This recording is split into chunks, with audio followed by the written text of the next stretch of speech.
अस्सलाम वालेकुम नाजरीन। हकीकी जुर्म के दायरे में चंद इसरार ऐसे ही परेशान कुन साबित हुए हैं जितना कि सर्कलवेयर लेटर साबित हुआ। नाजरीन, 1970s के आखिर में ओहायो के एक पुरसकून कस्बे में मंजर आम पर आने वाला ये मिस्टीरियस केस नफ्सियाती तसव्वुर और हकीकी जिंदगी के खौफ के दरमियान की लकीर को धुंधला देता है। सर्कलवेयर के आज के इस खौफनाक सफर में हमारे साथ शामिल हूँ, जिसमें हम आपको एक जहरीले किस्म के खतूत की खौफनाक कहानी आपके सामने पेश करेंगे, जिसने पूरे शहर को खौफजदा कर दिया था और हमेशा के लिए इस शहर में रहने वाले लोगों की जिंदगी को बदल कर रख दिया था। नाजरीन, सरेब टीवी की एक और नई वीडियो में फिर से खुशामदीद। नाजरीन, सर्कलवेयर ओहायो बुकाई रियासत के हार्ट में वाक़ एक छोटे और पुरसकून शहर के तौर पर जाना जाता था। 1970s के मौसम गर्मा में इस शहर का खूबसूरत माहौल परेशान कुन वाक़यात की एक सीरीज का पस मंजर बन गया, जो आने वाले कई सालों तक इसमें रहने वाले तमाम लोगों को परेशान करता रहा। इस टाउन की दिलकशी इसकी सादगी में थी, जहाँ लोग मकामी बाजार में एक दूसरे का नाम लेकर इस्तकबाल करते थे और बच्चे आज़ादाना तौर पर गलियों में खेलते थे।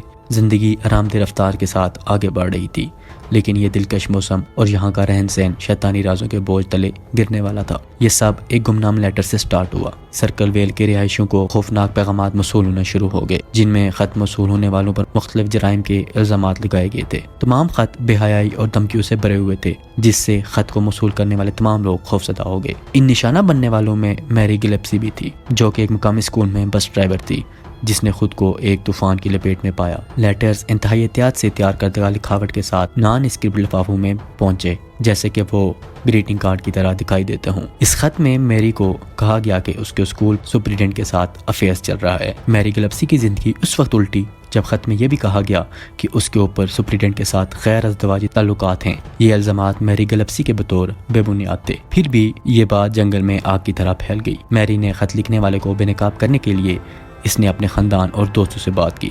इस दौरान मैरी गिलेप्सी के शोहर रॉन गिलेप्सी इसके शाना बिशाना खड़े थे। उन्होंने अपनी बीवी के साथ मिलकर खत के पीछे की सच्चाई का पता लगाने और इस दहशतज़दा मुहिम को ख़त्म करने का अज़म किया, लेकिन उन्हें क्या ही मालूम था कि इसके इंसाफ की तलाश एक अलमनाक मोड़ लेगी। ये सानिया उस वक्त पेश आया जब मैरी के शोहर रॉन गिलेप्सी को एक फ़ोन कॉल मौसूल हुई, जिससे सब कुछ बदल गया। 19 अगस्त 1977 की शाम को रॉन गमनाम खत लिखने वाले के सामना करने को निकला, लेकिन वो कभी घर नहीं लौटा। उसकी बेजान लाश उसकी कार में मिली, जो कि सड़क से बेकाबू होकर दरख्त से टकरा गई थी।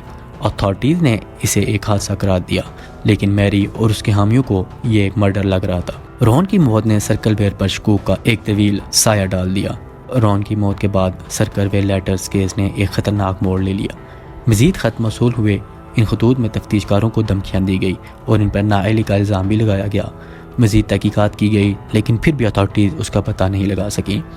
उंगलियों के निशानात, हैंड राइटिंग और पोस्ट मार्क्स के लिए खतूत का बारीकी से तज्जिया किया गया, फिर भी कोई हतमी सबूत सामने ना आया। 1993 में सहाफ़ी मार्टिन यार्ड ने इस केस पर छानबीन करना स्टार्ट की। सहाफ़ी मार्टिन ने इस केस पर काफ़ी दिलचस्पी से काम किया और आखिरकार इस नतीजे पर पहुंचा कि रॉन की मौत एक हादसा नहीं बल्कि मर्डर थी। लेकिन उसके बाद मार्टिन को भी मज़ीद खत भेजने वाले का कुछ पता न चल सका। रोहायो का छोटा कस्बा, जो कभी सुकून का मुतरादिफ था, हमेशा के लिए इन खतूत के साथ जुड़ गया, जिन्होंने इस कस्बे के सुकून को बर्बाद करके रख दिया।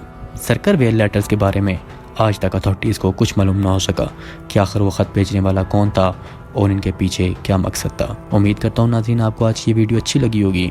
अगर वीडियो अच्छी लगी है तो लाजमी लाइक कर दें। फिर मिलेंगे अपनी किसी नई वीडियो में। अपना बहुत ज़्यादा ख्याल रखिएगा। अल्लाह हाफिज़।